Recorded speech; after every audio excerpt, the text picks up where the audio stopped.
I feel like this could be CLG that I'm watching here, looking at Azubu Frost's team, or you know, an old NA team or whatnot. I mean, that's basically the comp that they're running. This is like a comp that we saw back in March. You know, having the Kog'Maw, Sona, Anivia, Maokai in the jungle, Aurelia up top. That's literally something we could have seen in March. But the other team, a little bit more interesting. They're running the Katarina, which we've seen a lot recently. Zyra as well. Aurelia almost walking out. Najin Sword, it looks like they might be actually going for an invade here. Also to note here, Anivia and Katarina, they've been both of them so far in the series have both been picked and or banned in every single game of the group stage so far. So yeah, they're pretty damn popular. They're pretty damn popular mids. And just to hammer it home once again, because I you know, keep saying it, and I want people to make sure that they heard that I said it. Kog'Maw is the greatest champ in existence right now. He's so underrated. And we saw Najin Sword. They won with Kog'Maw earlier. Yes, now Azubu Frost, they have the Kog'Maw, and they have the team to protect him. And that's the key. We're not seeing, you know, the same kind of backline initiation in a lot of the sense that we used to against Kog'Maw. And as a result, you know, Kog, with this kind of protection, that's a really dangerous late game comp. I mean, it's going to be almost impossible to take down Azubu Frost's team later in the game. However, Najin Sword, they have an incredibly abusive team. Ezreal and Zyra in the bottom lane, that's so dangerous. And as a result, Kog, he has to take Cleanse. So, you know, we'll see whether or not Woong, what he can do there, playing that AD carry role. The Cleanse will definitely help him out. It protects him against a number of things. But it is a very dangerous kind of snowball team that Najin Sword has. And the mid-game fights, like, it's going to be tough for Azubu Frost to just not instantly explode. We mentioned Kog'Maw, and we saw the Kog'Maw at match earlier, Najin Sword and IM. The big problem, though, with that setup, with that Kog, is that IM decided to do the lane switch, and they allowed Kog'Maw to free farm, which you never do that. Never allow Kog'Maw to free farm. You will regret it. But it does not look like that's going to be the case here. Standard lanes. You got your AD and support for both teams down top lane, mid lane. No crazy lane swaps like we've actually been seeing for the first two games of the group. And it is a great point that now this is a very aggressive lane that Kog'Maw is going to be laning against. That's, I mean, that adds on a lot of added pressure. Sona as well. It's, you know, a support that's very easy to take down in a lot of situations. And Zyra, you know, she can pick them off. She can get those kills along with Ezreal. So that's going to be really dangerous. But Najin Sword, they're at a disadvantage because already Azubu Frost, they start on the blue side. And even though Maokai started at red, they were able to take the golems. And a lot of times when you start red as the jungler, your team doesn't have enough time to take the golems before giving you a leash. But they actually did. They were able to take it down really quickly, and then both junglers were given smiteless leashes, so they have a nice quick head start, and both of them are off to a roaring pace. But Najin Sword, though, they were in lane first. They also got sufficient harass down to Kog'Maw, and Ezreal actually dinked level 2 before Kog'Maw actually did. So good on them to actually get that. Katarina getting very low there in the mid. Nivea did still get some pretty good chunk down there. You got Watch out here top lane with double buff, but the lane is too far pushed out. Plus there is a ward in the tri-bush. He doesn't quite know, but Aurelia does, and does back accordingly. You got Zyra in the bush down here in bot lane, waiting for a snare, waiting for those vines, because that could mean a quick kill on anyone who gets caught. Lee Sin with the barriers down to the Katarina, getting the slowdown onto Nivea, looking for that egg, brought down to about 150, has to drink another health potion just to stay in lane. But here comes Maokai, though, looking for a little bit of assistance. Nivea out in the middle, looking to be tasty, trying to bait something out. And even without getting that egg, I mean, that was a lot of damage onto Anivia. Anivia has to play a little bit more defensively, has to burn some of those health potions. And Katarina versus Anivia is an interesting matchup because Anivia, Katarina is not the strongest laner early on, so Anivia can kind of bully around Katarina early, but because of the mobility of Katarina, it's so easy to dodge the Flash Frost, and that's really where Anivia struggles. So if you can keep the blue off of Anivia, then Katarina actually wins that lane as it progresses and as Katarina gets some damage. But if Anivia does get the blue, that spam ability will allow her to kind of abuse Katarina. So that's definitely going to be an interesting thing. Already, though, we see Katarina sitting mid while Anivia's coming up for the gank up top. Yeah, got the wall, going to keep my fights a little bit. Just jukes out of the way of the stun. And nothing burned, no flash, no ignite, gone from the Malphite. He's going to be fine. It's recalling in the bush. Anivia actually does not get hit by the Q, at least in a little bit short, just on a few inches. But Anivia will see the wave come on in, retreat back through lane, and Maokai's actually been covering mid pretty decently. You wouldn't be not getting too much free farm there on the Katarina. You got plenty of damage down on Zyra, courtesy of that Sona Q. And Lee Sin may actually be coming in from behind here on this Maokai. Yeah, that would be a really dangerous gank. I think he's just kind of keeping an eye in the jungle, trying to figure out what's going on. But, you know, right off the bat, you see Najin Sword. They're looking to put on a lot of pressure, particularly with that mid and jungle combination. And actually, they do work out very well with each other because Cat has the Shunpo, and then Lee Sin, he can just shield onto Katarina, protect her a little bit or pick up kills. And it looks like they're actually, instead of going after that mid, they're going for the triple gank up top. Malphite might go down first. Macnoon, can he get out of there? The Ignite's just not barely enough, and Katarina should be able to grab this kill. First blood for Song, and a really nice start for Najin Sword. You also had Maokai coming on down to the bot lane. Was still ignited, he just could not get that kill on him. Zyra did go down, flash over the wall. Oh, the slow almost had him. Will not be reaching that Ezreal today. He will be backing behind the tower. So kills in both lanes, 1 for 1. But top lane though, you did get the first blood gold going over to Najin Sword. Yeah, so really nice advantage there. You know, Rapid Star, he's been trying to roam a little bit. He's been getting some aggression, but he really, Anivia can't keep up the same pace as Katarina. But Anivia has the pushing power that you can kind of prevent, you know, some of those opportunities. You can prevent Song from leaving the lane quite as much because once Anivia does get that blue, if they can keep control of it, then they can just constantly, you know, pressure in. But that's kind of a concern because 30 seconds from now, we'll see whether or not Najin Sword actually goes for a blue steal because they have a really strong top lane and jungle in Malphite and Lee Sin where they could potentially steal that really quickly. You got some exchanges going on here in the mid, and Anivia already brought down to half. Katarina looking to get aggressive. Also is level 6, does have the ult available, not choosing to use it just quite yet. There is still the stun on Anivia, and that's going to be a huge problem for Katarina later on. When she goes for those engages, that Flash Frost can be huge. But there's also quite a bit of other stuns in CC, though, onto the side of Azubu Frost, unlike other teams we've seen in the past. So you get the Katarina coming on in, stun from Aurelia, stun from Sona. You can also get Maokai in that action. Just a quick Q slam will be able to knock her out of it. Yeah, no, that's the CC that they have is really going to be helpful against Katarina. But in the laning phase, Kat, you know, has the mobility with the Shunpo where if Song just holds on to it, she will be able to just constantly get free harass on Anivia, but not have to worry about taking any damage in return. And Watch, we've seen how aggressive Watch is all throughout the World Championship. And again, coming down, doesn't actually go in for it. It's kind of concerned that he might have been spotted. He noticed that Sona was coming up from that bottom lane, and so it was a great decision on his part to get out of there. But still, he's been looking for his opportunities constantly, and that's one of the benefits of Lee Sin is that aggression and then using that mobility to get out of there. And look at this, right off the bat, they are actually going to be going for this blue. Ward down in defense just to make sure that if anyone comes by, they will know of the presence of the Maokai or the Anivia. There goes the sapling, got vision on Cat. Oh, Malphite's Twisted out of position. Advance, there you go. And you got Anivia is actually very low health, does get egged. The ult from Katarina will actually be canceled. You need to get away there, otherwise you will die. Egg, Anivia has been reborn. But there is no vision here onto the blue from Najin Sword. They're just trying to wing it. Edge around the corner, hope the blue buff is still actually up. It is. Will there be a steal? Does not seem to be, but here goes Malphite. We're going to get killed down to she no longer has the egg, but Aurelia goes down also. Maokai just barely escaping, just did not get the triple, and that is a blue buff onto the Katarina. Oh, he doesn't have his flash, but Lee Sin with the Q over the wall. Watch can get the shield back, but Song getting out of there, but Watch is able to get in. So really awesome play from Najin Sword there, and it looked like at first they might have miscalculated because Malphite, Macnoon, he actually wasn't coming soon enough. He was still in that top lane, so he was kind of out of position. He wasn't able to engage originally, and Azubu Frost was able to bully them out, but all of a sudden, the turnaround using that mobility of both Lee Sin and Katarina, that is a great combo, and they're able to, even though Anivia did originally get the blue, they're able to pick up a number of those kills, and not only that, but Katarina's 3-0-1 right now. So getting Cat fed is huge for Najin Sword.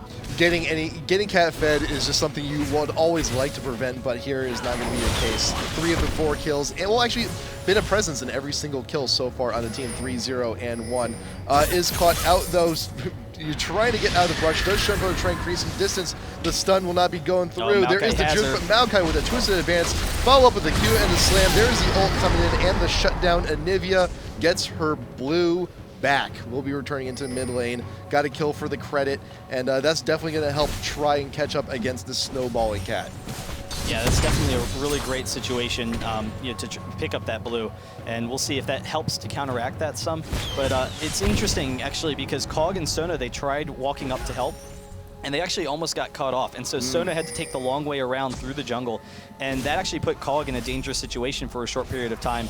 But Woong was able to sit back and play against that. So it still is a really serious threat. If Zyra lands a snare, then Cog will basically go down. I mean, the first time they'll be able to use the cleanse, but the second time it happens, that could be very well a kill for Najin Sword in that bot lane. And not to mention, Zyra is now also 6, does have the ult, and cleanse does not quite work all too well against a pop-up. So even if he does cleanse out, if the timing is just right, you should be able to also get the ult, get the extra CC, and possibly even that kill. Ward going down in front of the Dragon Pit here for Najin Sword, but it is pinged out. This is going there. Here comes the Malphite coming on in. Wants to get the slowdown on to Aurelia. Flashes out on there. Katarina cannot connect with that kill.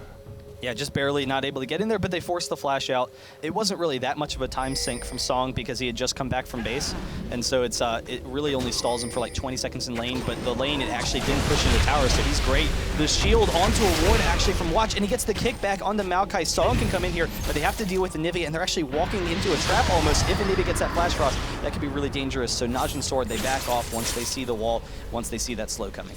You saw the gap close there. You saw Katarina actually shunpo on over to Lee Sin. There's the flash, missed ult, flash away from Zyra, will not be caught dancing tonight. Does a little bit of time there for Kog'Maw to continue with the farm, but he's been aggressively pushed this entire time.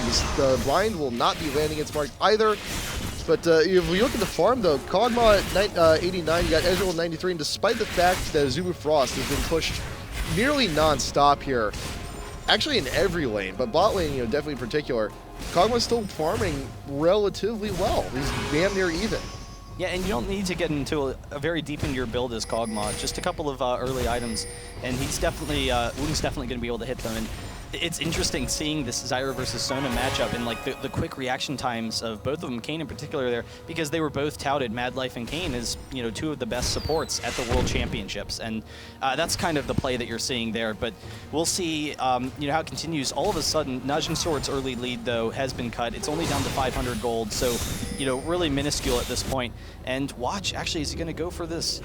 Actually backing off. I thought he might be able to force that, but the concern is that he might pull himself into a trap, so he needs to wait until they can actually clear out the bot lane before they go for that dragon. Yeah, and once the bot lane is cleared out, it will be free. But Kog'Maw is a problem that needs to be dealt with first before you even start in on that. And Maokai is actually not too far behind either. He's actually starting up on a red. May make an appearance down bot lane as soon as he's done. Ping's going down up over by the edge of the river there, up in mid. Not quite sure what, but there's actually, no, there is some ward coverage in there, so we'll get, tell the rest of the team that that rush is mutually warded. Also getting a ward up onto the tri-ramp, just to make sure that if Katarina doubles back to try and grab the wraiths, Nivea will know about it. And Lisa's like, you know what, I'm tired of waiting, screw you guys, I'm going to do Dragon on my own. I'm not getting any help, sad for me, but you know what, it's Lee Sin though. Lee Sin is one of the best champs to have to take that dragon, especially when he has the wriggles. He has all that damage, and he's very sustained. He can do it on his own at this point. Yeah, and one thing I was actually just noticing about the Katarina versus Nivea matchup, which is kind of interesting. We'd already kind of talked about the mobility of Katarina to dodge those Shimpos. In team fights, yes, the Flash Frost will be effective at getting rid of that ultimate, but Song, he can dodge those Flash Frosts or even prevent it. So Rapid Star, a lot of times as Nivea, you need to use the Flash Frost to get harassed, but Rapid Star actually can't use it because the second he uses Flash Frost, it means that Song can Shimpo in safely and be able to pick up a kill. So it's resulting in Rapid Star not being able to harass him, but all of a sudden we see Shy really caught out of position. The Sunfire, they should be able to take this pretty easily. The Malphite ultimate from Magnoon, and watching him, they're easily able to pick up that kill. Grabbing the kill before she ever hits the ground. Good job, good coordination from the Lee and the Malphite, but the blue is back up. Now just sort of, I guess, they didn't quite have the timer on that, so Nivea will be able to grab that, come back to mid, and allow herself to farm up a little bit more. Katarina, are you going to want to run bot? Are you a little bit indecisive? I think she's, yeah, there you go. She's going for the she's committing to this. Well, they know that Sona left the lane, and Sona leaving the lane, Mad Life, it actually gave them a situation where they could defend that blue. So it was a great call by Azubu Frost. But Song, as a result, he wants to take advantage of it. They weren't able to take the blue, so all right, they have to bully around Kog'Maw at this point in time. They're zoning Kog'Maw at the very least, but not able to get that kill like they would like to, and now Kog can sit back and farm those golems with Sona. And Kog'Maw now is still only about 10 creeps behind, but he has that extra kill. And kills, of course, are worth about the equivalent of 20 creeps. So he's still okay. He's still doing here. He's still in the lead here in the bot lane. And the creeps will eventually have to push back into his favor. They'll at least push back into the neutral center, the middle of the lane, so he can actually resume farming once again. And also, Maokai is coming on down bot. He's looking to babysit. May actually get a quick kill onto either Zyra or Ezreal like they have done before in the past. Well, Aurelia is here as well, so at the very least they're going to be looking to take the turret or something aggressive. They do go to check that dragon, but it is down, and they actually never cleared vision earlier, so they don't know the timer on it, and that's a nice little benefit for Najin Sword, and they actually back off with Aurelia just really wasting her time. They get no benefit of Aurelia moving down to that bottom lane, and Aurelia, as a result, falls a little bit behind, Malphite. Yeah. While Aurelia was wasting her time, look at Malphite. He's just plugging away at that tower, actually. It's about to go down. Yeah, he doesn't even have to attack it. Yeah, just let the minions do the work. It's fine. He'll just, relax on back, have a little bit of a drink for himself, have some water, or another chilled beverage of his choice as the tower goes down, and that's another 1,000 gold to be split amongst Najin Sword. But here it comes the commitment. Lisa coming in. There's the Zyra ult, followed up by the Sona. Lisa looking for his position, but there's a twisted advance from Maokai going on in. Does get the kill down on the Zyra, but still has the passive. May actually be able to take out that Oracles or even the Sona, but no, will not be using it right here. There is the long distance Q from Lee Sin following Kog'Maw after the flash, but the twisted advance going equally as long, but dies on the commit. There is the artillery shot, getting the kill on Lee, and followed up with the kill on Ezreal. That is a double for the Kog'Maw. Fantastic, 4-0-0. Yeah, Lee Sin getting a little bit excited. He throws off the resonating strike, and then Kog'Maw baits it in with the flash, and they're able to just back up and have the damage to take them down. So that's devastating to have, Kog'Maw that at this point in time. They were able to back off safely too, so they didn't have to worry about Malphite or Katarina coming down to that bottom lane. And as a result, they've brought the lead back almost even, but the concern is really where the gold's sitting. And like we said, 4-0 Kog'Maw, that's farming pretty well. All the gold is sitting on the AD carry right now. Katarina's very fed for Najin Sword. Like, that's a serious concern for them, is how well Katarina's doing. But I still, if they can shut down Katarina, which they have 3 members of their team that have the CC to do that, then it shouldn't matter. Kog'Maw, should be able to take control of the game if they can protect him. But with Kog'Maw doing so well, though, he's got his Phantom Dancer before the 20-minute mark. That is always a good sign. Yeah. If you look at Ezreal, on the other hand, though, he's only got 2 of the 3 pieces of the Trinity. So for him to stay on track, I mean, he needs to get the Zeal and finish off the recipe sometime within the next, 3 minutes. And I'm not sure if he's going to have the income to quite do it, especially now that you're in the face of a fed Cog. Now the shoe is on the other foot. Now you have a Kog'Maw pushing the Ezreal into his tower instead of the other way around trying to farm the tower. Yeah, no, it's a really dangerous spot now. I mean, Ezreal will be a little bit stronger in those mid-game fights, despite the fact that Kog's slightly ahead. So the upcoming fights that Najin Sword's going to look to force will still be in their advantage, but the longer it holds off, the more and more they're going to be at a disadvantage. And now Malphite, McNoon coming down, to see if he can get a gank, but the really aggressive ward coverage from Sona up in the tri-brush up here, it allows them to push aggressively and not have to worry about the jungler coming, not have to worry about anyone else coming. So that's actually a great ward when you're ahead and you're pushing into the turret. Yep. And if you're on blue side and if you can actually manage to get a ward up into that tri-brush, it's fantastic. It's fantastic to have it prevent you from getting any kind of strange games coming in from the lane. But the fact that you have that ward there means that you are in position at some point either beyond the tower or enough champs on the other team were dead where you can safely wander on into the jungle, throw it down into a tri-brush without worry. So that just the fact that the ward is there speaks to how well Azubu is doing here at the bot. Yeah, we'll see how that progresses. It's going to be interesting to see how Najin Sword's going to try and look to start forcing fights. And you see McNoon, he's getting a little antsy. He already has his turret down bot. Once you drop the turret, you're looking to roam. And this is no different. He has the Sunfire as well, so he's incredibly tanky at this point. Items aren't really going to benefit him that much from now on. He's going to be incredibly tanky. Yes, he'll up his damage or survivability or whatnot, but this is where Najin Sword really wants to take an advantage. And they can start by taking the dragon, but the key then is forcing fights and forcing further objectives and not stalling off. And that's actually really easy to do against Anivia. And Rapid Star is easily going to be able to stall this game for them. So it could very well be a pretty long game if they can't force any fights shortly. Yep. And there was vision. Azubu had vision right there in front of the pit, but chose not really to do anything. It's like Kog'Maw just spit. once it was or actually twice. a really good timing, too, because Anivia had to get blue at the same time that they were going for the dragon. Yes. And it gave them an opportunity. So they knew the blue just spawned. They had a ward over on the blue, so they were able to catch that timing, and it gave them a free dragon. There is the slowdown on nearly every member of their sword. You got a 3-on-2 push here on the tier 1 here in bot. But you also got more turrets going down here into top lane. You got Maokai and Aurelia continuing to push up top. So turret for turret is not too bad of a trade, especially if it's all tier 1s. But top lane is actually still pushing. But you do have a huge cluster here in the middle. Anivia is actually egged. Will they be able to get the kill? Not quite yet. You still got a few turret shots going down to Katarina. May have to back after that one, but look at this, all the damage now on the tier 2 in top. Everyone was so preoccupied with Anivia, making her egg, trying to get a tower here in the mid that they now forgot. It's like, oh, we lost our tier 1, that's fine. We're about to lose our tier 2. Crap, we cannot contest this. Yeah, but as a result, Najin Sword, they know to group up mid. They're going to be able to take the mid turret. They have some people going up top to contest that. But actually, Azubu Frost doing the exact same thing in this bottom lane. They're just constantly trading turrets. So everyone's trading, and actually, Najin Sword, they might be able to catch off some of these Azubu Frost members. They don't actually, they have the turret down. Why didn't they cut lower? So they start going high and then realize they should cut low to try and cut them off. Katarina is still low from the previous fight, though, did not choose to back. So a sufficient damage from early could have been able to get some, but no, just a little bit too late. I think they had them. I think if Zyra had cut down originally, they would have had them. And you saw they took a couple of steps north and then realized, why are they going that way? But you see the Cog push is still happening, and Cog is definitely getting pretty decently farmed at this point. Yeah, and especially with all that time. He has a BF sword, too. He's got a BF sword in addition to that Phantom Dancer. Now we can just buy that right up here. Oracle's also on Sono, so that is going to help immensely for the vision when that pops. I also look at the rest of the team. You got Aurelia, you got the Phage. You also got the recurve bow, going to be looking for that wit's end before building into the rest of the Trinity. And Maokai, though, Maokai with the Move 5 boots, with that Twisted Advance, is now looking to be a pretty good roaming presence here. And actually, you also got Sona with my Move 5 boots, too. Interesting.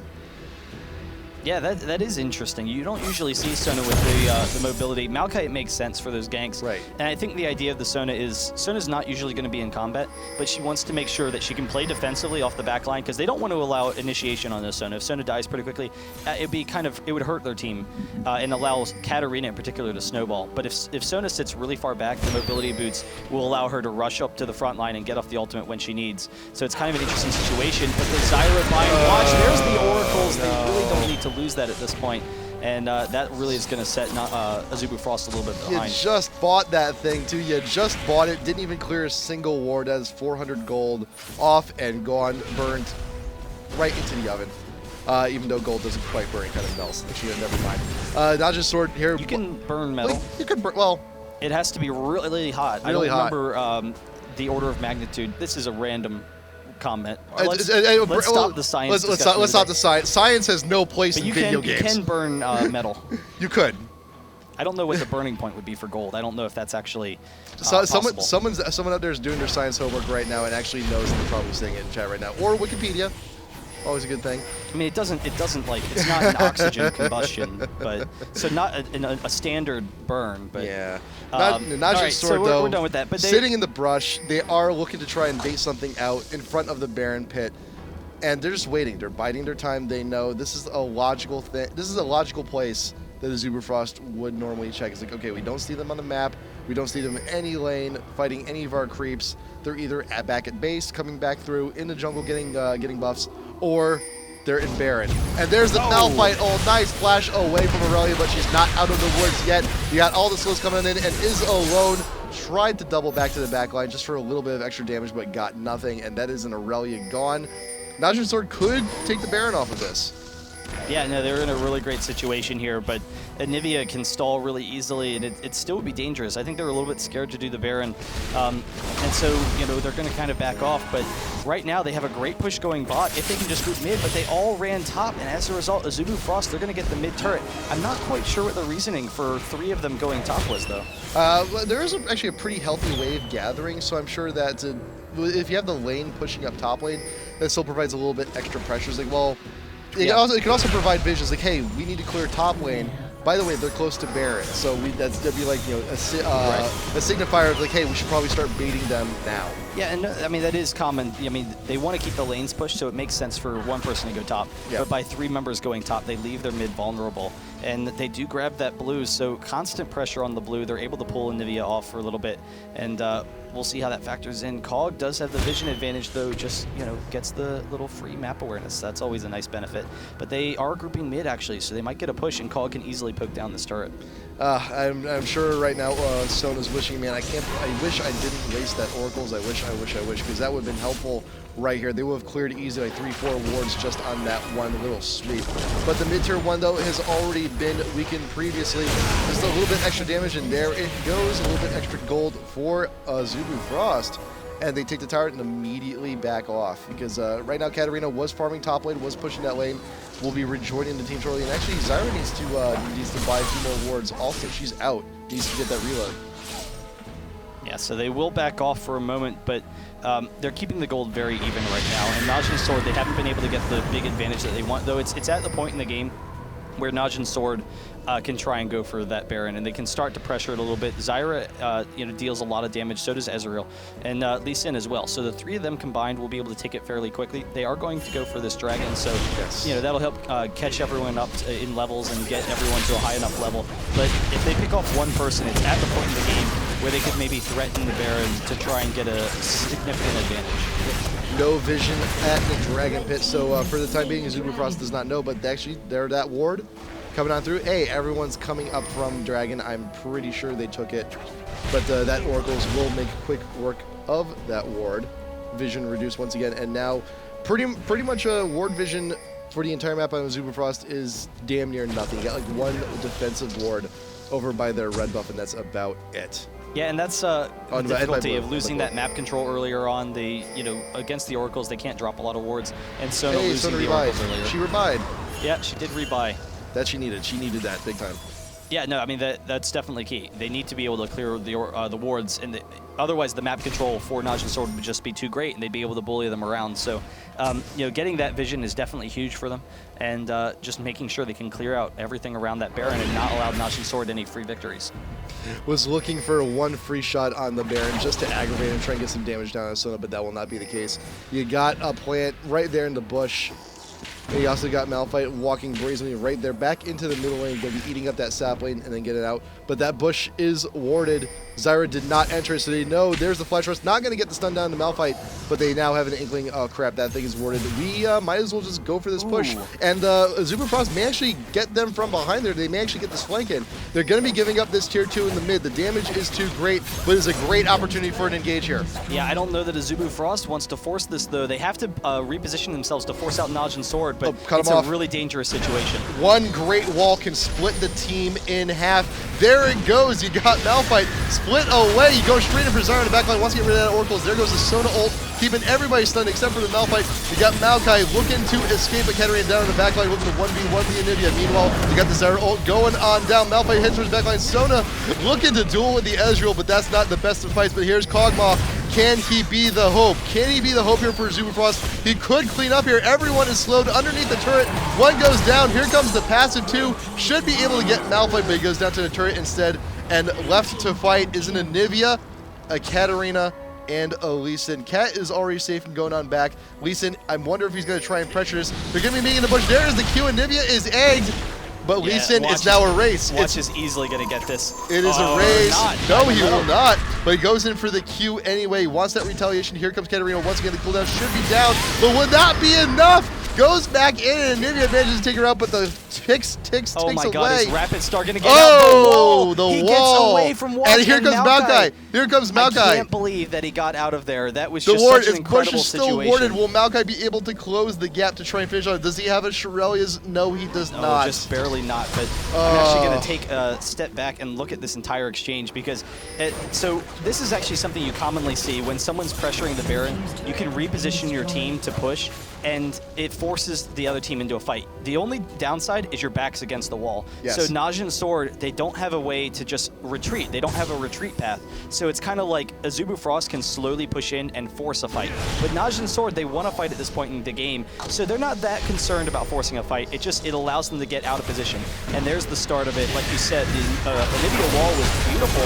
But Najin Sword, they have this great AoE where they're able to, clean up the fight right now. And by forcing Azubu Frost into a fight, they're in a great situation. And from now on, I'm actually just going to take an eye onto Anivia, because Anivia seriously outplaying some people, barely picks up or doesn't get Katarina, but then is able to grab Zyra, and then the Flash Thrust forces back Katarina, and in the end, just Rapid Star outplaying both Watch and Song in extraordinary fashion.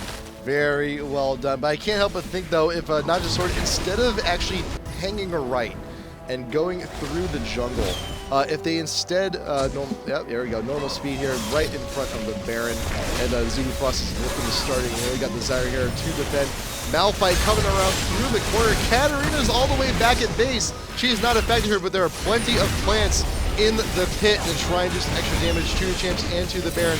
True Shot Barrage, there is a Vision, but Cat still not with the team. There's a Shirley's pop and a very well placed wall, but Maokai will get the kill down onto the Baron. There's a Malphite, it'll get everybody still left in the pit. You got Lee Sin though with the kill down onto the Kog'Maw. That is vital, that is key, but the passive gonna help take him out. You got the double kill for Aurelia. Does not get the triple though, Anivia taking that one, and that is a 3-for-3 exchange, but you do have the Baron going to Azubu Frost. Yeah, they had the damage to take it down really quickly. It was a great timing play from Azubu Frost, and then Anivia came in with the perfect wall. Honestly, if Madlife had hit that Sona ultimate, I think they would have just clean aced Najin Sword though. Yeah. Because Madlife, he whiffed the ultimate as they were coming around the wall, and that would have zoned off 2 members, but also a lot of the damage from Najin Sword.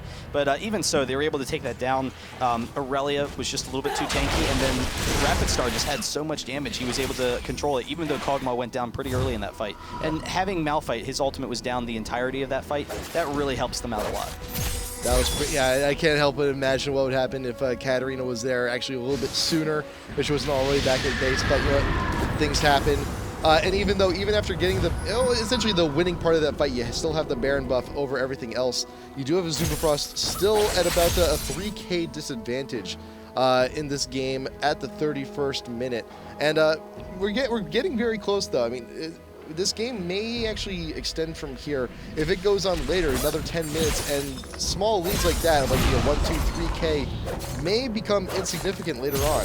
Oh, I mean, they're easily going to become insignificant later on. It's almost insignificant right now. Azubu Frost, because of the slight lead of Najin Sword, they know that Najin Sword has enough damage to quick burst people down. So if Najin can pick people out of position, then they can snowball Katarina. Like, that's the threat of their team right now. However, if Azubu Frost, if they just play the fights correctly, if they protect Kog'Maw, if they keep Najin Sword in front of them, that's the key. They can't, Najin Sword, they want to surround Azubu Frost and just, completely engage on them and get into that back line. But if they can keep Najin Sword in front of them, then Najin Sword doesn't have enough damage to deal with them. Ezreal, it's just going to be minor poke, and then all of the rest of them will be insignificant compared with Kog'Maw and Anivia, in that back line, just wearing people down and picking people off. So it really comes down to positioning. And right now, I mean, the fights will be very even. Any team can win, but with proper positioning, Azubu Frost should win all of these engages right now. So Najin Sword, they need to force Azubu Frost into a dangerous situation, particularly in the jungle, is a great opportunity for them, and then force a good fight with Malphite. And even if the positioning isn't all too great, you look at the item builds here at Aurelia, and also for Kog'Maw, they have those chain vests. They're looking for those Guardian Angels. So over the next few minutes, once they get the gold, once they get the income to actually finish those extra lives are going to be coming huge into play later on in this game. You get some poke going down onto Malphite, looking to shred off that shield, and this is just a back and forth tug of war. I want the dragon, no, I want, but there is the wall. Malphite actually gonna get stunned. No choice, Najin Sword has to engage on this. You got the Sona ult, keeping Ezreal dance, but he's the important one. He is the AD, and Malphite gonna be going down first in this fight. He's trying to get out, he's trying to get that shift out, but Katarina with a quick double down right on the back line. You got the Kog'Maw ult doing some damage too. Here's the Zhonya's Hourglass coming on in, but will not protect him. Well, maybe he'll get another kill off that, but no, the damage will not be enough. That is a quadra for Cat, but you still have the Anivia up and alive. As a 4-for-4, all of the kills that Najin Sword got off that, they all went to Katarina. I mean, Katarina is an absolute beast, and you saw how much damage she did, almost insta-killing Kog'Maw, and so they still have that threat of Katarina right there. If Kane had just backed up a step, Katarina's Shumpo, she might have been able to leap out of there. But they're able to pick up all those kills just because of the quick burst damage, and that's the threat, is Katarina snowballing. And you saw they weren't able to keep them in front of them. At first, they had the good separation, but Sona, I'm not sure. I'm kind of iffy on the ultimate, because it was great to shut down Ezreal, but that's all she hit. She hit Ezreal with the ultimate. And so it shut down Ezreal's damage, which would normally be a great situation. However, if she had held on to the ultimate, they would have had a way to deal with Katarina when she was just ulting the entire team. And the crescendo would have been able to just continue to protect for Kog'Maw. And the longer Kog'Maw lives in a fight, the more benefit you're going to get. So, we'll see if Azubu Frost does anything differently in the next time, because it was once Sona used the ultimate, that's when Najin Sword had the opportunity to engage, and that's kind of what they were waiting for. So Najin Sword did a really nice job of forcing that engage and getting Katarina into that backline. Yeah, but the dragon, however, is still up, was never taken during that exchange, and Najin Sword, they're looking to clean up the pieces. They will be grabbing it up for themselves and then heading on back. But fights from here on out, though, are going to be a little bit different, because the Guardian Angels, they're coming. Kog'Maw has the first one, Aurelia now with the second one. The income is enough where you're able to buy them straight out from those chain vests over the last series of events. So there's 2 GAs now just sporadically popping up here in the face of Najin Sword. Hey, you may be able to take us out pretty easy. Can you do it twice with all this damage that we have? You're a fool, Snow. GAs are coming. It's an interesting situation that Najin Sword's in right now, because they know there's kind of this impending doom of Kog'Maw, particularly since Kog has the GA, and the fact that it was, the last damage, it was all Katarina in the backline that shut down Kog'Maw. And so that's it's a tough spot, but they know Anivia's down bot. If they can force this fight, if Malphite can just barely get in range, they don't have the they do have the Shirelias, but don't actually pop it and force a fight, which is kind of surprising considering Anivia wasn't there. Anivia could cut somebody off, though. Once again, Najin Sword, they are off in enemy territory. They're off in very close quarters. If you go from behind, one well-placed wall could split the team yet again. But you do have the Seedlings, you do have the wards, you do have the proper vision here from Najin Sword to help evade that situation and not get caught in it once again. And they do back off, so they're really concerned, Najin Sword, right now. They know any mistimed fight, any poor fight could really quickly lead to an advantage for Azubu Frost, and I think both teams are comfortable with waiting out until the next Baron. So Najin Sword in particular, they want to make sure, if they can win a fight, that they're going to get some advantage out of it, and having that Baron is definitely huge. But Aurelia forcing the fight on Kayn, the twisted advance from Maokai as well. They get in that backline, but Kayn, it looks like Kayn's getting out of there, but the Sona ultimate, that's going to shut her down. They lose the Oracles, so a quick pick off, and that's a nice advantage for Azubu Frost. And you saw how that fight started. The fight started with a ping on Katarina. Hey, Katarina is top lane, go. That's all you needed, and they were able to pick up that Zyra, a wonderful pickoff. Yeah, and it was really strong awareness, and Aurelia dashing through the minions in order to close such a significant distance. But they will be able to grab blue. It actually goes on to Kog'Maw, and that's something a lot of times as the game progresses, you want to pass it on to the AD carry, Kog'Maw in particular, because of his poke advantage, and that's going to be devastating for Kog'Maw to just have that free artillery rain. Now the blue is, or the Baron is up, and Kayn, he is still down. So Azubu Frost, they're in a situation where they can force a fight, and Kayn won't be there yet. 10 seconds until Zyra comes back on up, but there is still the worry of the Katarina and the Malphite ults together in conjunction. You got Lee Sin with the Q in the pit. He wants the vision. He wants to know the progress. We also got Anivia there, not in the pit, actually throwing down the wall just to delay the push. But there's Malphite actually out a little bit too far on his own. There's a Shirelia's pop. There's a disengage off of the Baron, and they're going in. They want to kill Song as soon as possible. Does manage to get out of the fight for the time being. But you got Malphite up in the middle of everyone's business, dodging back and forth, trying to soak up as much damage as possible. There's Azonia's. Katarina going to be protected, but not for a long. Can he get a read? No! There's the double kill. Coming in for Anivia. Go, dash over the wall, plus another wall to block your path. Has no choice, put the flash out. Oh, he's going to get the ultimate. Will he get the ultimate on Lee Sin? No. He also does have the shield still, though, so that protected him pretty well, but that's a 2-for-1 engage in front of the Baron pit. And is Frost going back in? Yeah, they can. Sona and Anivia can easily tank this. Sona's going to tank it right now because Anivia is actually trying to turn him rapid star. He's 3v1ing him. He gets the kill on the Kayn. He throws off the flash. He's probably going to go down here, but can he grab Lee Sin as well? The rest of them, they're turning off. They leave the Baron to help out Rapid Star, and he will go down, but actually Aurelia gets the engage onto Prey, and this is going to be a full-on ace for them. Now they can easily grab that Baron, and that's just massive. So they were able to force the fight. They knew Kayn's timing. They're like, okay, Kayn's spawning in 4 seconds. We start the Baron now. It means that he's not going to be in the fight for 20 seconds. because of the distance that he has to walk to get there. So rather than finishing the Baron, they got it down to about 3,000 HP. They didn't want it to stall or anything. They just decided to do a hard engage the second they had an opportunity, and they fought a 4v5. Kane wasn't there, and because it was a 4v5, they were able to hold their CC for Katarina. And everyone on the team held their CC for Katarina, and that kept Kog alive the entire fight. And without that pressure on Kog, they easily cleaned up. Yep, and also you win, and Maokaio actually respawned with the Baron buff himself. Aurelia did lose the GA, so it's going to be a few more minutes until that actually comes on back, but Kog still has his, and that's the one that matters. Zeke's Herald built onto Sona. That's even a bigger boost to Kog'Maw's damage output and sustain. That's going to help out Aurelia immensely. Aurelia too, yeah. When you have Aurelia with the Maokai already getting that much damage mitigation, having that lifesteal is definitely going to be nice, and it's going to be tough for Najin Sword to eat past that. So they're in an interesting situation where the frontline tanks are a little bit too tanky for them. Ezreal's the only person that can really deal with them, so they're just too tanky and they can force a fight. But then, so they want to get into the backline, but that's going to make it difficult. Like Najin Sword, the only people they can attack are in the backline, but Anivia provides the zoning for them, and so does Maokai. And that result, it makes it so that they don't really have any successful targets in these fights. And it just, it leads them into a situation where they can get the long, slow victory for Frost with that Kog'Maw. And Najin Sword is also recognizing how much damage and how much of a threat both Kog'Maw and Anivia are at this point. Look at this. Ezreal, Negatron, Lisa and Negatron, Malphite, 2 Negatrons. He's got 2 capes on him. 2 of them. He needs that much resistance against all the magic damage right now that Azubu is pushing out.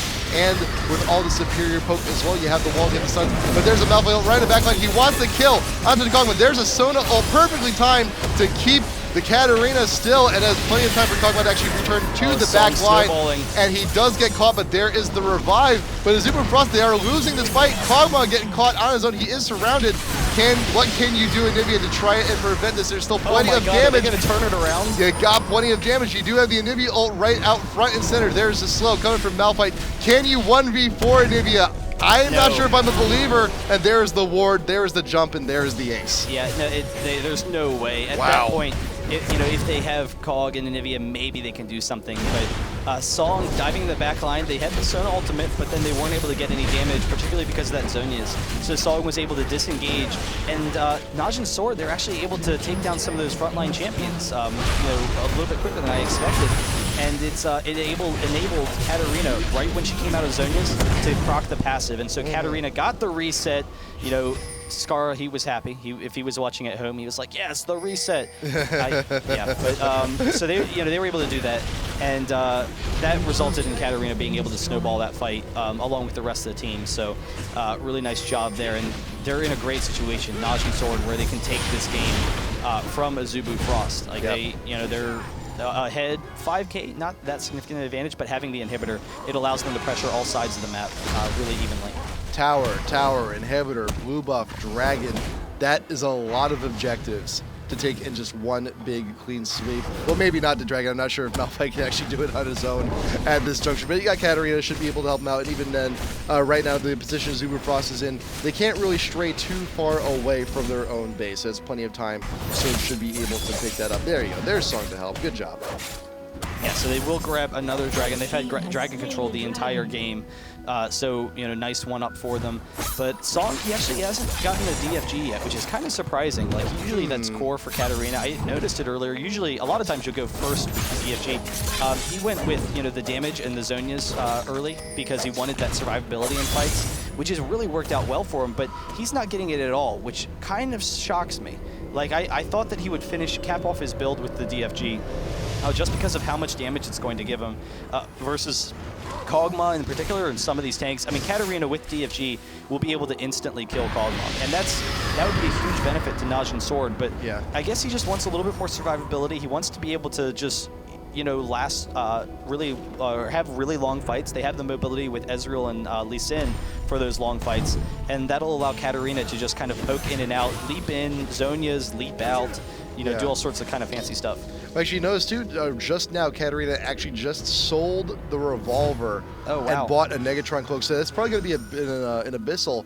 And so with that, with the Haunting Guys and the Spell Pen boots, you're going for the pure Magic Shred build here. on Cat. But usually when you go for that, you usually go from like boots into guys into Abyssal straight away. You don't buy all this other stuff first, but you do need to build defensive at this point in the game. And also, there are more Guardian Angels actually being bought across the board. You do have Lee Sin picking one up. You got Ezreal with one. Aurelius has actually come off of cooldown. You still have 2 minutes though on Kog'Maw's Guardian Angel before he comes back and gets that extra life. And we talked about Malphite having 2 capes. Well, now Maokai has 2 also. Yeah, no, I mean, that's Maokai.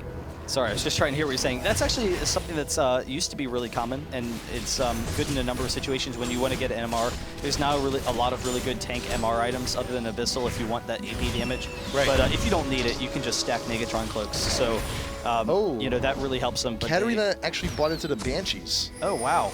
So that's interesting. I mean, it protects Katarina from being picked out of position. I think that's kind of the concern. Katarina doesn't want to go down before a fight happens. Because, I mean, Katarina, if she dies, then they lose just such a significant part of their damage. Yeah. But Najin Sword, they push in, they can transition the bot off of that. They have a minion way down there.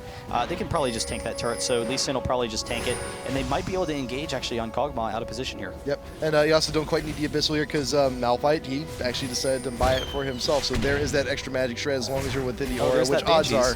Which, yep, there goes the Banshees. That's a lot of good. The Banshees is doing a song right now. It's like, oh, 1 artillery shot, and it's gone. And it's gone. You got the stun. Yeah, that's the tough thing against Poke, but yeah, it protects them a little bit. They are poking down this turret. Prey, he's in a dangerous spot. The twisted advance, and actually he's right in the back line, but they do have nice control here, and Maokai's really close to going down. The perfect Malphite ultimate if they can keep up this fight. There is the tower to try and help out a little bit of damage. There's 1 for 1 so far. You still got Kog'Maw there on the back line. He's trying to get some damage, but may actually be outpoked by Ezreal here. Gets very low. The Guardian Angel is actually almost back up for Kog'Maw though. If they can just try and stick it out, the bot tier 2 will go down. You got a nice healthy wave there pushing up top to try and get to that inhibitor. And right here, Najin Sword right here at the front door. Bot tier 3 now being focused down. You got 3 minutes. You also got Katarina here in the mid. Wants to take out the Anivia, does get the egg, but can you finish the job? There is the ultimate, only bringing Anivia down to half. The damage is not sufficient enough. And the wall also doesn't protect against the Banshees, doesn't prevent the wall, but does not be able to close. Cannot close the gap to actually get it off. Oh, a second inhibitor and Song. He wants the last one. If Kog can catch up, Kog can actually take down Cat pretty easily, but Cat just barely gets out of there, uses the Shimpo. But 2 inhibitors down for Najin Sword. They have a 6k gold advantage. I mean, it's still really even in fights, but Najin Sword is able to snowball these fights. Like they've really done a great job of, you know, it doesn't matter if they don't have to worry about getting into Kog anymore because they have enough damage to take out that front line. They're able, it's actually pretty slow. They're kind of poking them down as well. They're poking down Maokai when he comes in and using their kiting potential with Lee Sin and Ezreal and with Siren to take it. Wow. Oh, if they lose this Baron though, that could really stall the game against Najin. They recognize though that in Najin Sword they did have to back after the push. Some of them are relatively low. There's the Q. It's going to get the vision, but are they here? Is they here in time? There's a Sona ult just to delay a little more time. And Anivia picking it up with the ultimate still in the pit, but he got Sona very low on the back line. But look who's trapped. Lee Sin does shield back to the rest of his team.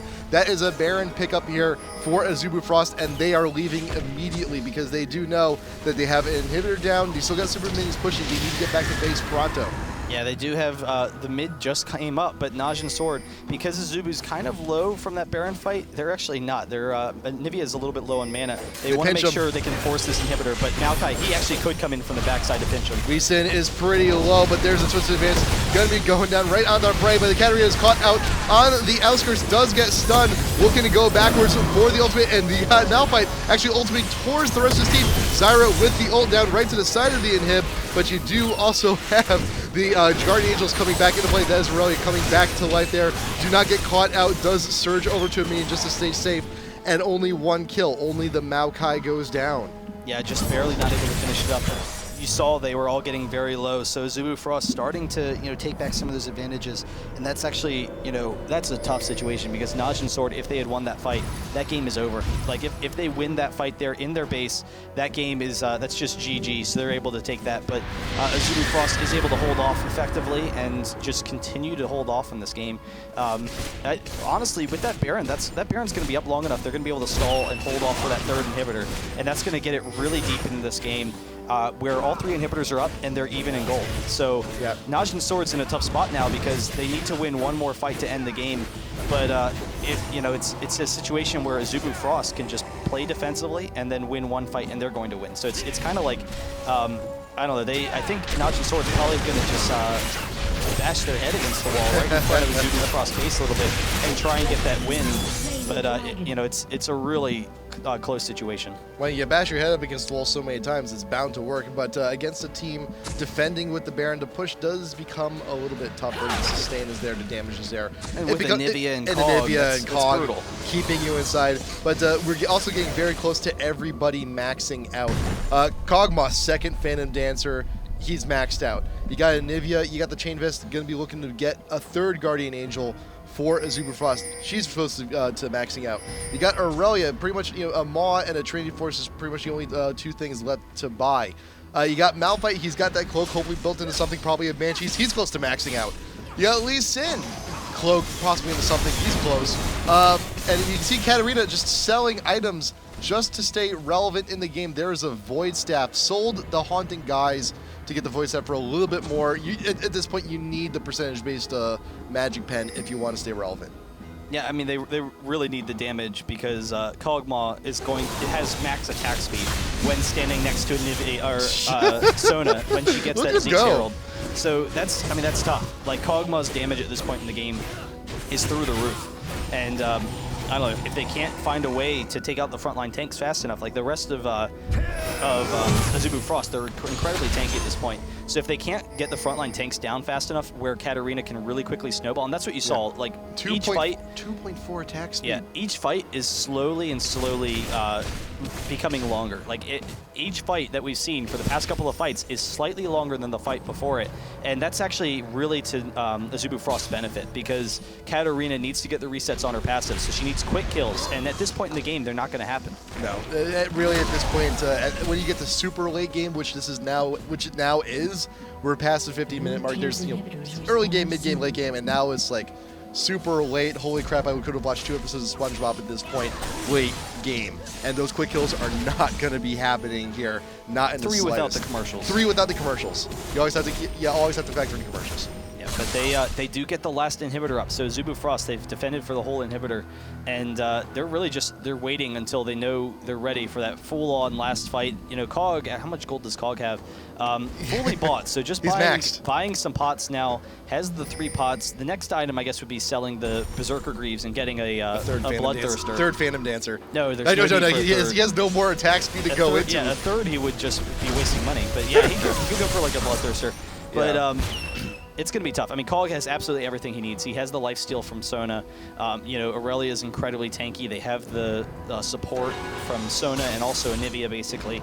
And they're actually forcing their way in, so we'll see if they actually push out. The concern if they push out is Najin Sword maybe can get a really nice fight in the open, like they can catch them from the side or just skip them all together. Like, I don't know that if Najin Sword, if they had an Oracles and just push up into the forest, if they just wait for Azubu Frost to leave the base, I don't know that Najin Sword wouldn't just win a base race right now. Because I think if they have the distance advantage, and that might be what they're looking to do, is maybe pick someone off or see if Azubu Frost leaves the base. Katarina hedging on and just looking for an opportunity to launch the positioning. And there's Anivia off on her own there in the bot lane walls just to see what is up, just to see if anyone's sticking around. Does now have the Guardian Angel, so 3 GAs. But you actually still have 1 down onto Aurelia. Should actually be coming up pretty soon. I think that's what it just kill time for Aurelia's extra life to come back into play and then engage. You got Malphite now with a Thorn Mail. Not even a GA, just a Thorn Mail. Just wants to send some of that damage back to Aurelia and Kog'Maw's way. This is very scary. This is just stepping on eggshells at this point, just tiptoe. I don't know that this isn't a tough decision for Najin, though, to push in, because it means they're forcing a fight, and Azubu Frost might be able to win this fight, actually. So we'll see when Najin actually goes in. They want to just poke and prod and see if they can force Cog out of position. Like, that's what they're waiting for, is someone to be drastically out of position, because they need to get a squishy, because they need to get the resets on Katarina. GA back up on Aurelia, so they can fight this. And there's 2 randomers actually on both teams. So once there's a commitment, no one is escaping, not in the slightest. You got the Australians actually being popped. Najin Sword, they are actually a little bit split, but no wall will actually be coming out to trap anyone.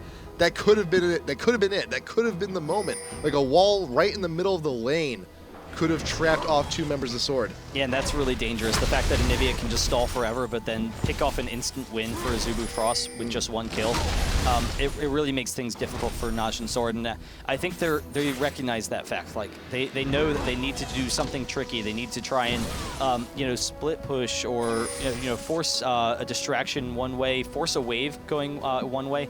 And actually, I think is a great opportunity. Malphite up top, because the wave is pushed so far back, it's actually going to snowball at that distance. Yeah. So by the time it hits the turret, it's actually going to be a decent sized wave. So Najin Sword, they can take advantage of this wave and go into the bot lane to try and counter push that and then force 2 lanes at once. But remember last time that Najin Sword did have someone up on their own in top lane. Last time it was Katarina, and Azubu Frost just took that opportunity, went in for that initiation, and just blew him up. So it is a dangerous prospect, but whenever that wave is cleared, you have to back off immediately, rejoin the team. And Lee and Kat are actually split off a little bit too far away.